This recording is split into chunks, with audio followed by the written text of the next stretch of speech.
Welcome. In this video, I'll show you how to get voice chat on Roblox mobile. If you found this video helpful, please leave a like and subscribe to the channel for more such tutorials.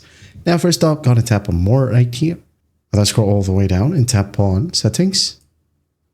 Down here, tap on account info. Wait for it to load. And then once it loads, depending on your region, it may say add a phone number. Okay, you'll have to verify your phone number first. And then after that, scroll all the way down, you'll find your birthday. So you'll have to verify your birth date as well. There will be a big verify button right here. So just tap on it, follow simple prompts. And once done, once you're verified, your phone number's been verified, also your birth date, you gotta go back and tap on privacy and content restrictions. In here, tap on content maturity and turn this all the way up. Now go back, go to communications, experience chat right here, turn it on. If you want to, you could enable direct chat as well. Now go back, party and party chat, enable all friends, we have party voice chat, all friends.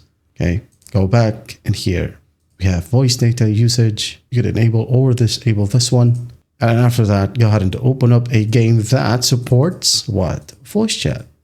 Okay, there are games that doesn't support voice chat, so you'll have to pick a game that supports your microphone, right? Just like mic up right here. All right, that's basically it. That is how you get voice chat on Roblox mobile. If this video helps, I'll see you in the next one.